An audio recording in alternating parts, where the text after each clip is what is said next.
Hola, bom dia. Carl Martin here with the Good Morning Portugal live stream YouTube channel and podcast. How are you today? Did you start it with a coffee? Because it is International Coffee Day, we understand. It's also International Water Day.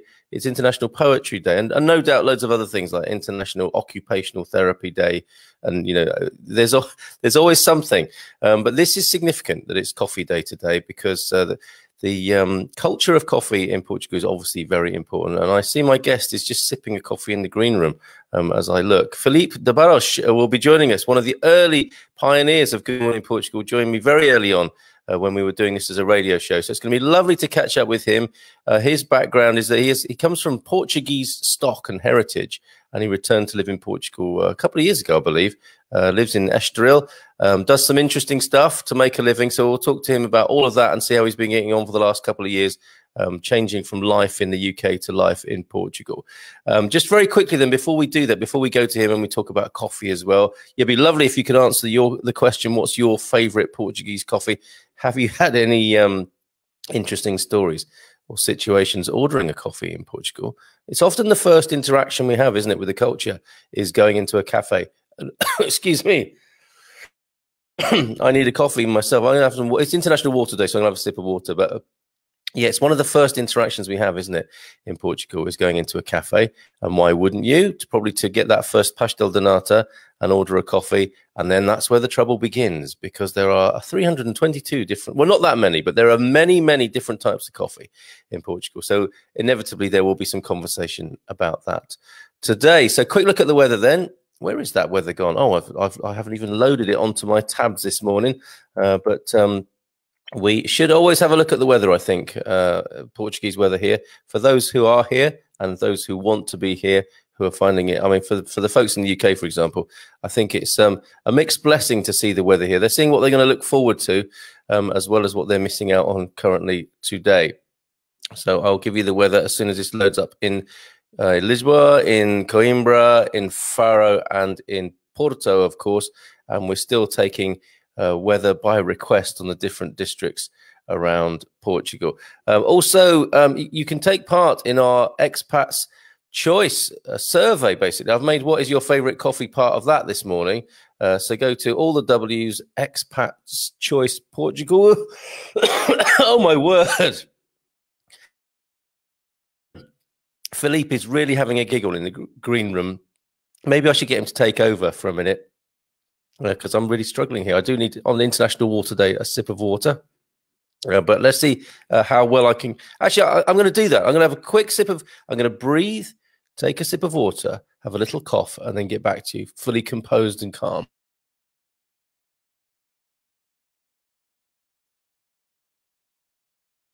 Calma, tranquilo. Here we go. The hola bom dia weather for you. Lisboa, 18 degrees at the moment, partly cloudy, and it will rise to 23 degrees today. 20 tomorrow, and the rain's coming in tomorrow in the capital. Porto at the moment, 16 degrees and overcast. 19 degrees to look forward to today, and some rain in Porto for as far as we can see, basically, all the way into next week. So rainy week to come in Porto. Coimbra, the weather that I tend to enjoy, very similar to the Coimbra weather pattern. 16 degrees, mostly cloudy at the moment, and a bit of rain coming this way. Yes, and over the weekend, it's going to be a rainy weekend. Good for the garden, but maybe a weekend to stay indoors. Faro, 17 degrees, and even rain in Faro. 24 degrees the high tomorrow with the rain, but 26 degrees today. Okay, we are saying good morning to Nuno Cardoso. Bom dia. Bon dia. I wonder what that means. I wish I could find it easily in the UK. Yeah, this is Nuno, I think, in the UK. Bit of saudade there, wishing for Portuguese coffee and struggling to find it in the UK. What's up with you, Nuno? You've got so many Starbucks over there. I'm only kidding. Yes, you don't really want to be paying £5 for a cup of coffee, do you? That doesn't taste anything like a decent coffee in Portugal. Gilda is here. Delta. Oh, I see. The favorite brand is Delta. That's interesting. I wasn't expecting that. Not Nicola. And morning from Sarah Bahia. Let's bring Filipe on. Good morning to you, Filipe. How are you? Good morning. Yes, I'm very well. Thank you. Very well. First question, what's your favorite coffee? I suppose brand and style. Well, my favourite coffee is my beloved flat white from the UK, which is originally from Australia. I'd say that. But if I had to choose a Portuguese one, I'll go for the traditional espresso. Okay, you say a bica or café, café faz favor. Yes, please. Yes. All right, amazing. And you have an interesting backstory, Philippe. It's great to have you back on here because when I first started this project, you very bravely and kindly stepped into it, not really knowing what we did, and you told us about the dance. Well, you're a dance teacher, aren't you? And I think a DJ and possibly a judge as well. Yes, I teach West Coast swing and I teach solo dance, and it's something I really love. I really enjoy it. Amazing. And you had just returned. Your family are Portuguese, and you'd come from Surrey in the UK to properly, fully live back in your roots in Portugal, near Lisboa, right? That's it. Yeah, the promised land of Surrey, as I like to say. And yeah, yeah. My parents are from Portugal. They met in London 40 years ago. Oh, so I grew up in the UK, lived there all my life, as you can hear. Yeah. Moved here 2.5 years ago. Yeah. And how's that gone in this time? We've kind of sort of sent a few messages to each other, and I've moved up country. But how's the project gone for you? You missing the UK, or are you glad to be here, or both? Both. I miss the UK, but I'm glad to be here. It's a good it's a good style of life, isn't it? More relaxed. Yeah, and I see you've got a really good bit of kit there that you're looking at. How's the lockdown affected you? Because none of us were expecting that, were we? People moving to Portugal, you moving back to Portugal to to your roots, and then along comes the pandemic. How's that been for you? Yeah, it's been interesting. I teach English as well, so I've been doing an interpretation. I do Portuguese into English, so I've been doing that online. Yeah, teaching on Zoom, using conferencing apps to do the interpretation in the middle of conferences. It's all gone online. A very good ally for us then in the Good Morning Portugal community. So you can translate for people if they need a Portuguese speaker. You offer that service, do you? Absolutely, yeah. Whether it's for like events or just one-to-one, you have an appointment, an official one, or you need someone to help you to talk. You have an appointment with the finances, or or even just so I can talk in Portuguese to the person that you need help from, and then translate to you and help you both with your transaction. A useful man to know. Yeah, buying a house, presumably that you'd be a pretty useful guy in that sort of situation. So you can definitely make sure you've negotiated to buy all those bottles of wine or barrels of wine in the cellar as well. Part of the deal. Yeah, absolutely. A bit of vinho verde. Absolutely, which is a Portuguese green wine, as it's known as. Yeah. Did you grow up speaking Portuguese then at home? Is that? I did speak. Yes, I grew up speaking Portuguese, but English has always been my first language. But I'm actually now sharpening my skills by studying Portuguese as well. Almost every day. Yes, just to sharpen it up. Yeah, to help my interpretation. Well, as I said before, this is Global Coffee Day. I mean, it's always Coffee Day in Portugal, isn't it? But it's Global Coffee Day, Global Water Day, and I think it's International Global Poetry Day as well. Do you have a favourite Portuguese poet? And for all the people here who are or should be learning Portuguese, which Portuguese poetry would you refer them to?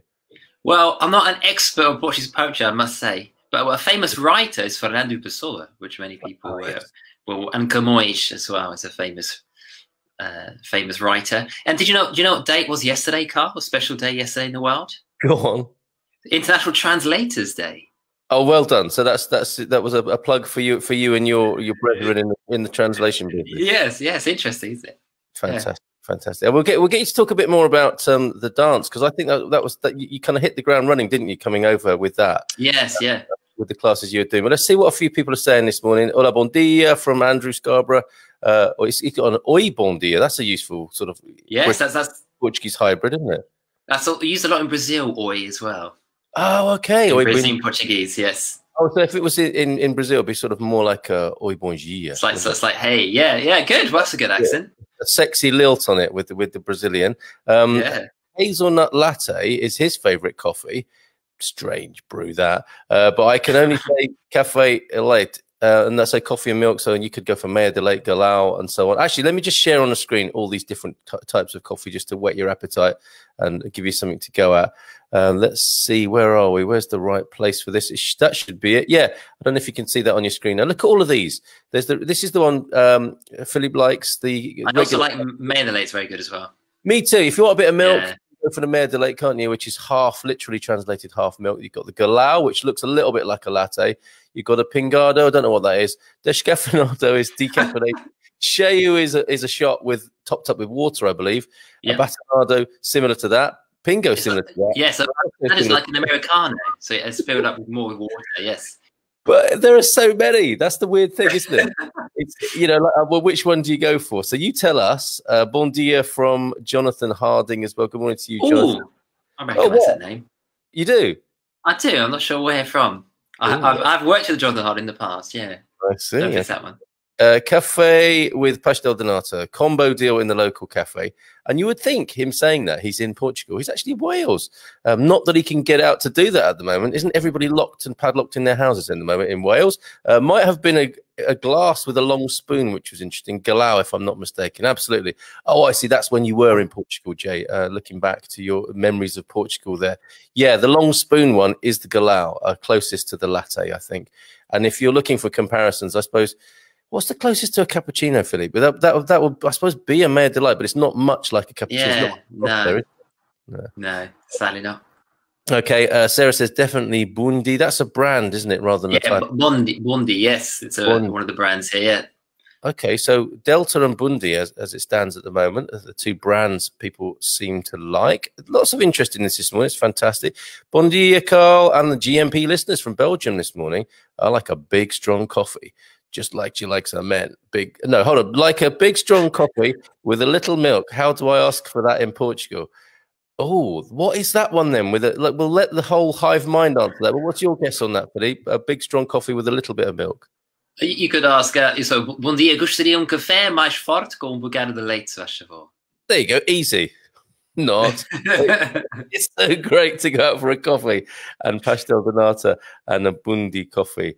Excellent. So, yeah, Bundi's definitely doing it. Andrew, that's too fancy to be Portuguese, says Gilda. Gilda knows these things, okay? We bow to her authority. Do you know Gilda? No, I don't actually, no. She's proper Portuguese, though. Bon dia from Jacqueline Claire Bender. Good morning to you. We think we call you Claire, don't we? Ordinarily. Paul Williams, hola, bon dia from sunny Southampton. We have a lovely little Portuguese cafe with a shop near us that sells a few Portuguese coffees. My favourite in the morning is a mer de leite made with Delta and at other times a bica. People loving sharing their coffee habits here. Coffee is life. Coffee is life. Coffee is life. What's that in Portuguese? Café é vida. That's a nice little bit of marketing for a company if they want it. Philippe, send me an email. Ask Carl. There you go. Yeah, all right. We'll do that. Yeah, you do need to know Gilda, actually. And that might be a gig for you, I think, there, Philippe. For anyone in Hampshire, the cafe is called Mad Cafe. Mad Cafe? Why is it called Mad Cafe? The answer is Madeira. There we are. Yes. For Madeira, not what you think. That's pretty. Can you please also give the weather for Castelo Branco? Yes, I can. Weather by on demand here. Let's go quickly then to Castelo Branco's weather this morning. 15 degrees and clear at the moment in marvellous Castelo Branco, where a lot of blow-ins come, actually. A lot of expats over in that way in central Portugal. You've got 22 degrees to look forward to today. A bit cloudy today, Johnny, but rainy tomorrow. 16 degrees, though, still very comfortable, and then a cloudy weekend. And the good weather returning Tuesday and Wednesday of next week. How about that? You can't do that on many radio shows or live streams, can you? Ask for the weather in your particular part of Portugal. And she's in Belgium. She just wants to know about the weather where she's headed one day. Portugal has great poets. Come on, Gilda, maybe a couple of suggestions for us people learning Portuguese. You know, access level, entry level for poetry, please. I love a mayo late. Now, I'm hoping that's not like mayonnaise with a shot of coffee, because that would just be really odd and weird. Go nicely with a salad, possibly, or some chips. But I think that's a mayo de leite, isn't it, that he's asking for there? And I have got myself in some hot water, pardon the pun, asking for a mayo de leite. The way I say it, and have been practicing it for 3 years now, still leaves people with a quizzical look on their face. I go with mer de leite, and you wouldn't believe. Does that sound all right to you? That sounds good to me. Yeah. Okay, fine. Well, I think so, but often people are just down there looking at me, wondering what on earth is he talking about? Abatanado or gorotto here? Oh, very good. Okay, with a patanishka de bacalao or an empada de frango for me in the mornings. That is a breakfast. What a breakfast! Yeah, that's nice. I do like a chicken pie in the morning myself.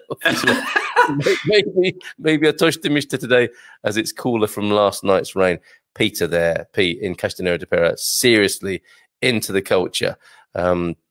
Amazing. That's a really good combo and a good suggestion. Abatanado or Garotto.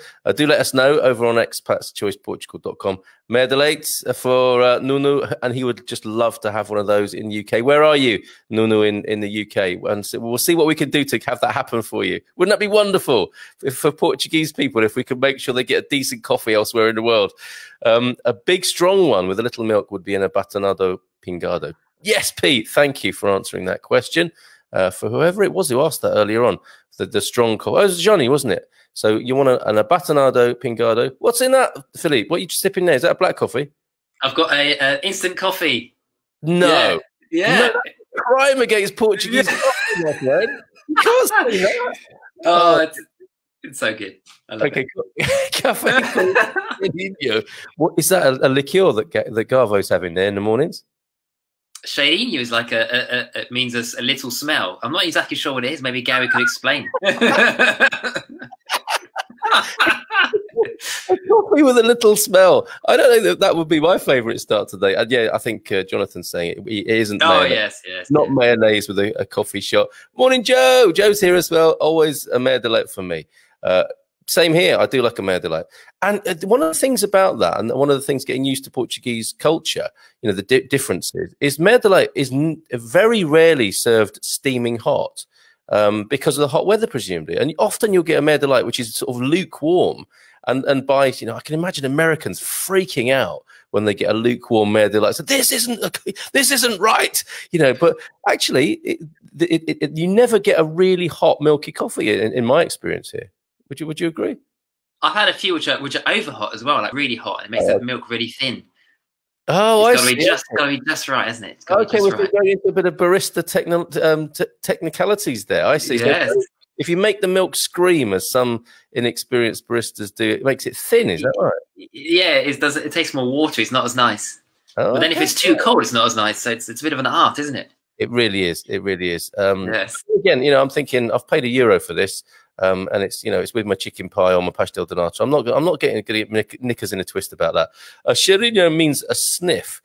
In this case, a shot of brandy or aguardente in your coffee. Wow. Mystery styles. In the morning. Yeah. Oh, without a doubt, yeah. Just the one in the morning. Yeah. After dinner, a little liqueur, beberão. Would be liqueur or liqueur? A liqueur. With an espresso coffee. That sounds fantastic. Very good recommendation, Jane Casquera there. And yes, and Garvo says coffee with a bit on the side, so to speak. All right, now we've got coffee in our blood, and we want to move dancing. Philippe, tell us about West Coast Swing. What happens there, and why is it so popular in Portugal, do you think? Well, West Coast Swing is I run a dance school called West Coast Swing Lisbon, and we're the first school to teach it. It's originally from the USA, and it's a great dance in my opinion. It's evolved from Lindy Hop, and now we dance to the all styles of music, contemporary music, from R&B, hip hop, electronic.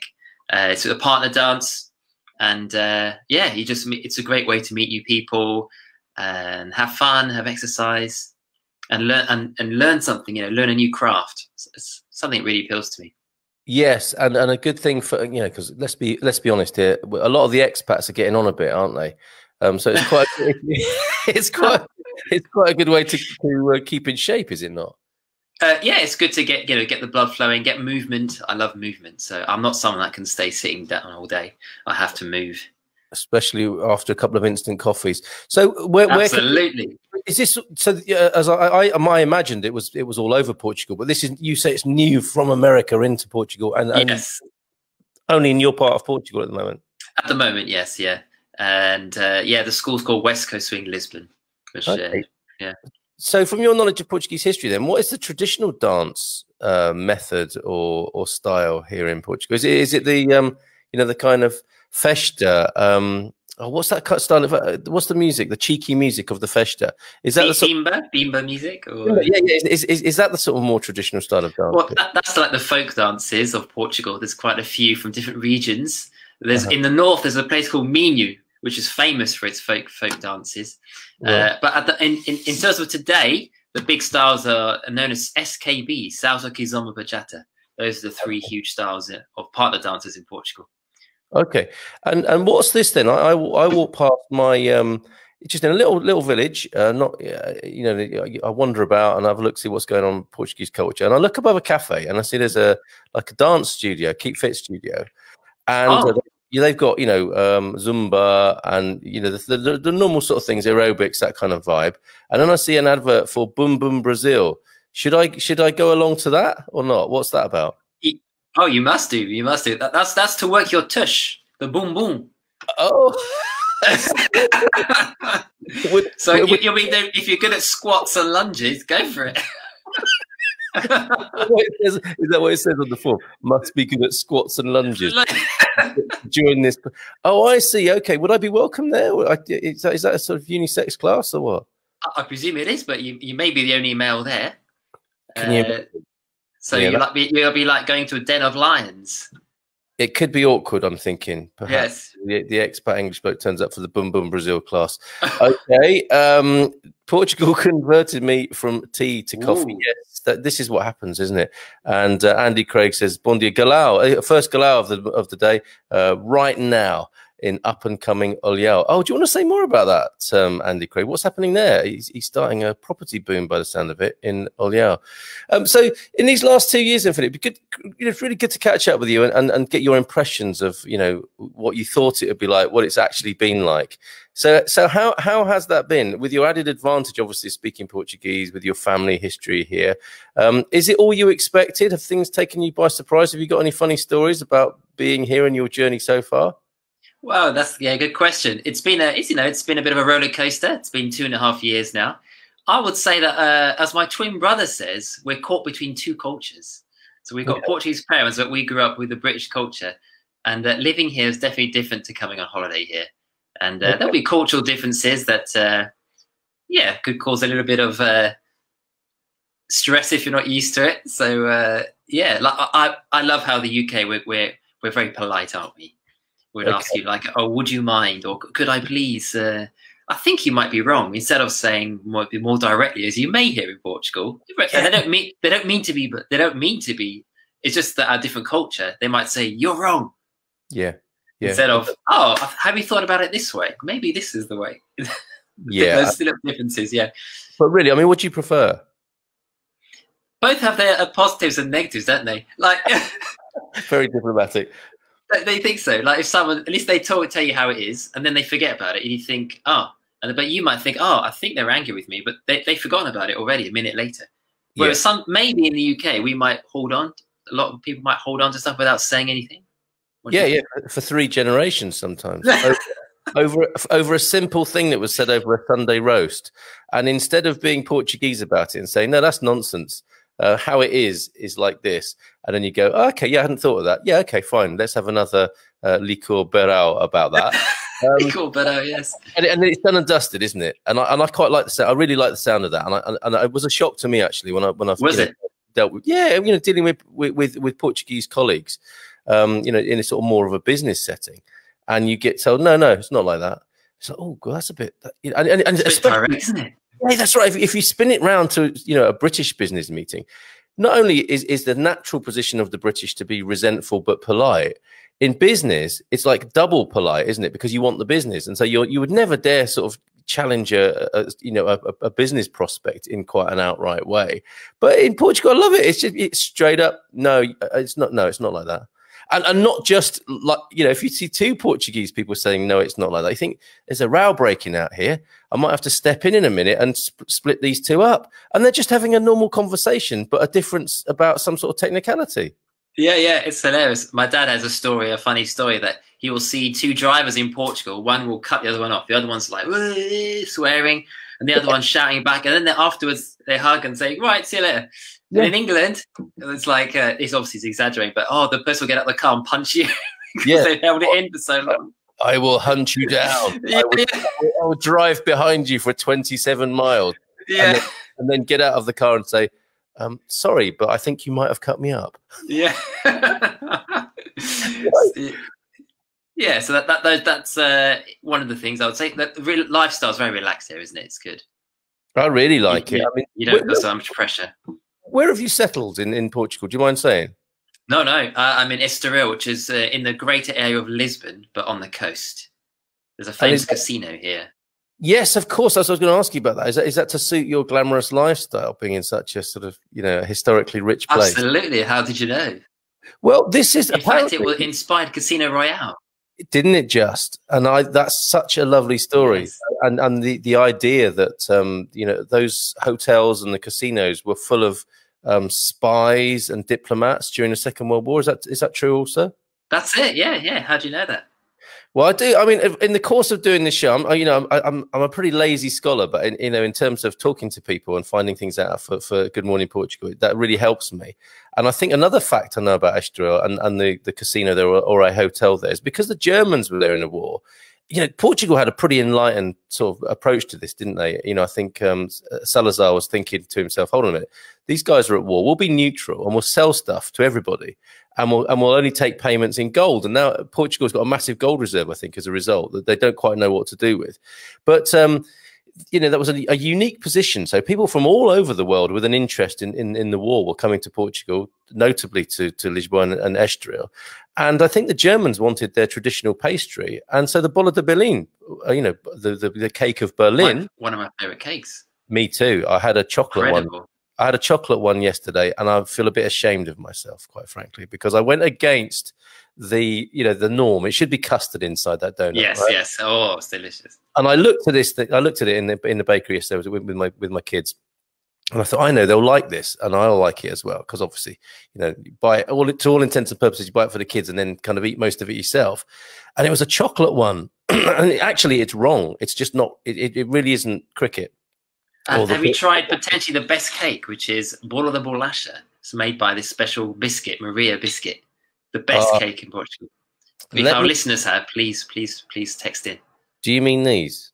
Yes, but in a cake form. Oh, Maria is something. And there they are in the studio in front of you. I still drink tea, I have to say. I haven't had a coffee yet today. I like coffee after the show. And I couldn't find a rich tea biscuit. So if anybody needs this sort of intelligence, I loosely refer to it as that. But if anyone needs the intel on a dunking biscuit, Maria is your girl. Really. I mean, and be careful because there are a lot of variants. There's the golden Maria and all sorts of weird ones. Oh. The gluten-free Maria, never do that. It's as bad as a chocolate-filled bola de Berlin. But yeah, going back to that, the bola de Berlin was, imagine, a German import at the time of the war, and now firmly a part of Portuguese culture, right? I had no idea. That's awesome. So the bola de bolacha, did you say? Bola de bolacha, yes. What do you do with these to turn it into a cake? Because that sounds pretty awesome. It's actually incredible. To be honest, I have no idea how they do it. It's a miracle. I just eat it. It's incredible. Oh, you have to try it, everybody. You just eat the thing. It doesn't matter how it's made. Okay. Yeah, and absolutely. Imagine it's the biscuit goes soggy and it's in a kind of creamy thing. It's the sort of thing Grandma would make it. Absolutely. You don't need to know how to make it. Grandma will do that. A late hood morning to all. Gang, I think it might mean good morning. I'm presuming. I'm going to work on that. The fact that Neil is a bit of a gang member. A hoodster. It's a good morning from the hood. From Neil there. Good morning, the hood of Alentejo.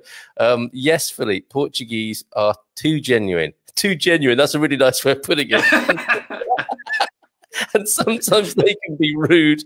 It's what expats most emphasize about us. And Gilda meets a lot of expats. She is there at the AE Migrant service that helps migrants come into Portugal. Really brilliant and a professional service that's offered there. Obviously dealing with a lot of Americans. After seeing that presidential debate, I imagine you got a mobile phone yesterday, Gilda. Wasn't that terrible? And obviously with Brexit looming, a lot of British people. So Americans and Brits on the phone all the time to Gilda at the moment, I think. That's brilliant. Too genuine. Also late, Sunny's here as well. Bon dia. What a cool picture there. A good picture, isn't it? Yeah, very nice. Very nice. Sorry for those for that picture. Oh, yeah, There's a teddy bear with a beer. I think people might want to make an extra effort sometimes with their profile pics. Actually, I'm not gonna challenge people to that. It could end terribly if we do that. But yeah, lovely picture there of Sydney for those of you on the podcast. You're absolutely right. It's the Brits who can't quite accept the Portuguese way of being direct. And to me, that's better. Reg is motivated to say this morning, and his profile pic, if we're commenting on them, is a teddy bear drinking a Super Bock, by the look of it. With a Liverpool Football Club t-shirt. I was going to leave that to you because I couldn't quite make out, but that's a Liverpool shirt, is it? Okay, fair enough. Reg, yep, it's over in one word, not 5 sentences. And I wonder, Reg, are you finding yourself being more direct now yourself, being inspired by the Portuguese way, I wonder? It's going to be useful if you're in a Liverpool shirt drinking a Super Bock. I imagine those are the ideal conditions for being direct. Bon dia from a cold but sunny Donegal. Good morning to you, Eugene. What is the story with medical electric lettuce in Portugal? And I think, but what he means by the electric lettuce is also referred to as the devil's lettuce. And I think we're allowed to say the word cannabis because it's the name of a plant. My sciatica is sharp this morning. So this is CBD oil, I guess. And I think we will have more to say about that, notably here in Portugal, where there's production for global concerns, I think, moving to Portugal because the growing conditions are good. But we need an expert. I can't tell you right now about the availability of CBD oil. Is it something you know anything about, Philippe? I literally know nothing about it. I'm afraid I cannot shed any light. Completely lost on the electric lettuce. I was just thinking about lettuce that's electric. The devil's lettuce. Leave it alone, kid. Biscuit cake, Jonathan. What's not to like about biscuit cake? It's great, says Jonathan. Bon dia from Rita Adonis. Some big fans then. So the pairing for that, Philippe, which coffee would you recommend to go with the bola de bolacha? Oh, yeah, a good espresso afterwards, and then the taste that lingers in your palate afterwards will be wonderful. Very good, very. And I'm cake and espresso, and possibly even in an affogato style, where you could get like an extra shot and pour it into the biscuit on top of that. Yes, and give it a nice coffee flavour. Bon dia, Rita Adonis. Good morning to you, Rita. Lovely to have you here. Our Portuguese restaurant makes a great bola de bolacha. A lot of fans for the bola de bolacha. There we go. So many Portuguese traditions. The Maria biscuit itself is an institution in its own right, and then mix it up with a grandma style recipe, and there you have the bola de bolacha. A lot of fans for that this morning. It has a lot of butter and sugar and the cookies as well. My mouth is watering, as it often does when we talk about food here. Andy Craig, huge amount of coffee houses popping up on the Formosa Seafront Avenue. Lots of new developments, well worth a visit. This is Olhão, I think he was talking about. But where are we talking about down there in the Algarve, Andy? For that, do let us know more. Another latecomer. They obviously haven't had their coffee this morning. Late bon dias from me, Penny in the UK. Hannah's here as well this morning. You should be Arab. You should be Arab. Volcanic. Then eat together, laugh together. So that's taking it to a new level, isn't it? We've got the scale of directness, and the way down there in the silent and huffing resentment is the Brit, and at the other end, the Arab world, volcanic outbursts, and then eating together afterwards and laughing together and hugging. Yeah, I have Arab work colleagues when I was a teenager, and I can vouch for that. Yeah, really, as a teenager, I would get into very sort of emotional rows with one particular guy I could think of from Egypt, Eddie. What a great guy he was. And yeah, it would be all out war and all out love. Incredible. But at different times of the day. I am, says, so there you go. It's a straightforward response. I am. Yeah, what of it? From Reggie, he's getting more direct. One of Rita's all-time cakes, another fan. Oh, there we go. I think we need to get a Portuguese grandma on here at some point to take us through that, maybe a live preparation of that, bola de bolacha. If you want the recipe, she can provide for you. Oh, at a price, of course. We'll have a whip round. We'll have a whip round for that. He's her agent. Here we go. I've been taking the electric lettuce oil for years. Excellent stuff. Cured me of my sciatica and insomnia. So if you do know where to get CBD oil, I know with I was going to say street drugs, but illicit drugs, Portugal has an enlightened policy that is the envy of the world, I believe. And so I wonder, what that means for the rest of the cannabis culture here and CBD oil. So if anyone knows where to get CBD oil in Portugal, that is a question from our community here this morning. I make my cheesecake crust with Maria's. Loads of trade secrets coming in as well. People giving it up freely here. This wonderful thing. Yes, as I was saying before, this is the rich tea of Portugal, basically. So if you're looking for a biscuit to dunk in your tea, this is the one. Your little tea bags, your English breakfast tea bags. Get used to UHT milk. You'll have to. Well, you can get fresh milk from time to time, but it's best to get used to the UHT. Maria biscuits, jobs are good. If you're working on your construction project and you need your builder's tea with a Dunkin' biscuit. Finally got our residency. Parabéns to you, Villarreal Câmara. Yeah. Please vote for them in the Expats Choice Portugal.com as well, because we're looking for the friendliest cameras in there. That helps people when they're settling. So either get to learn where the friendly cameras are, or take Filipe with you, who will translate on those important occasions. And in case people don't know what cameras are, those are the local councils. Very good. Thanks, Filipe, for that. Yes. I make my own CBD. Wow, look at this. We find out so much about people in the morning here. I make my own CBD here in Belgium. We're allowed illegally to have 1 plant per person. How is it in Portugal? That's amazing, isn't it? 1 plant per person policy. So you go to grandma's house and there she's got a Maria biscuits and next to it a plant pot with a cannabis plant in it. That's my 1 plant. I'm allowed to have it. Hannah Downey, my mother is Lebanese. The volcano doesn't skip generations. Careful what we say to Hannah this morning, or isn't tempered by a British upbringing, but I can make a fantastic kebab. Thanks, Hannah. And I can do a bola de bolacha quite well. We are in the possibility of a Portuguese bake-off here, are we not, Filipe? You and me could be the judges, right? Absolutely, yeah. I think you'd like that. I would literally love that. I would literally love that. Tasting 27 different bola de bolachas. And the hybrid, grandma who has her single cannabis plant, giving it a twist, making a very relaxing bola de bolacha. Yeah. I don't know. Couldn't possibly say. Someone told me it's quite legal to grow your own here. Okay, thanks, Garvo, for that. We do need to obviously be utterly respectful of the law, and we need some confirmation on that. So thank you for Gary for that sort of anecdotal input there. I think we need to find out. This is obviously a subject of interest to people, so we will get an expert on at some point. Filipe is our expert today on dance, on translation. Any other insight before we go, Filipe, of what you want to tell people who are coming to Portugal as expats? You've had the head start, obviously, as we've said, with your Portuguese heritage. But to those coming, we're a little bit nervous about it. What would you say? What are your first, I don't know, A, B, C, D, 1, 2, 3 tips for expats coming into Portugal? Well, I would say one thing is although you may pay more for electronic goods here and cars because of the tax, think of it as a sunshine tax. That's the price you pay for having wonderful sunshine and relaxed lifestyle. Nice. Yeah. And there is no Amazon in Portugal, so you're going to have to go to amazon.co.uk or Spain. A lot of people order from Amazon Spain. So obviously you're always going to pay a bit more postage. But again, sunshine tax and relaxed lifestyle tax.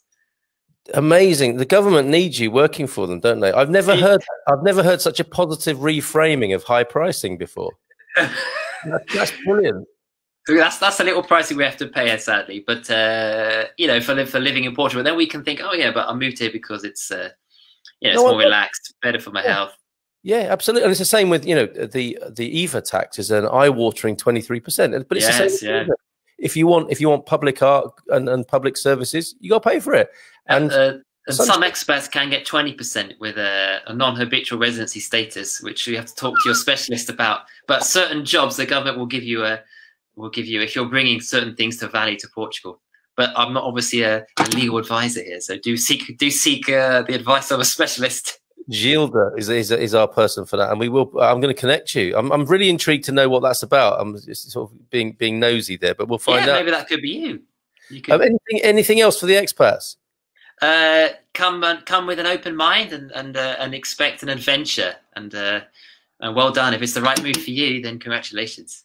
Fantastic. And then you do a few different things that people might want to get in touch. Filipe, how do they do that? Yeah, so you're very welcome to get in contact with me. You can contact me through Facebook. It's Filipe de Barros, D-E, and another word, B-A-R-R-O-S for sugar. Or through via Carl. You can always contact if you don't mind, Carl. Not at all. That was a very British pronunciation of your name, wasn't it? Yes, yeah. In Portuguese, Filipe de Barros. And then in English, Filipe de Barros. Yeah, Filipe de Barros. Yeah, it's strange, isn't it? Oh. Let's have a few more comments before we go. You can use legally cannabis oil with medical prescription. Okay, so there you go. You need a prescription for that, Eugene, if you're going to be doing that here. On a separate point, the biscuit is ideal for the diet and recommended by hospital. Wow. Well, do we have the name of this dietitian? Seriously, I mean, that to me would not look like a health food, but I'll go with it. I'll go with it. And Rita, again, thank you so much. This is fantastic. Rita's giving us the law here, the legal position on, I think, growing your own, as it were, CBD, etc. And she's put a link in the comments there. That's really helpful, Rita. Really appreciate that. Filipe, it's so good to talk to you again. Thank you for popping along. I'm sure we should do it again in another 2 years. Yeah, maybe a year and a half. Who knows? All right, 18 months. It's been a pleasure. Carl. Thank you so much, everybody. Don't forget, please go to where have I got a link for this somewhere? I think. No, I haven't. Oh, I know what we've forgotten to do. We forgot yesterday. The Palavra do Dia. Can I give you that an honor today to choose a word for us, possibly one of your favorite Portuguese words, as a Palavra do Dia for today? Yes, and maybe it's been chosen already, but I'll go for Tranquil. Tranquil, very good. That works. Which is relax, breathe, you know. Don't stress. Whilst you're paying your sunshine tax, remember the word Tranquil.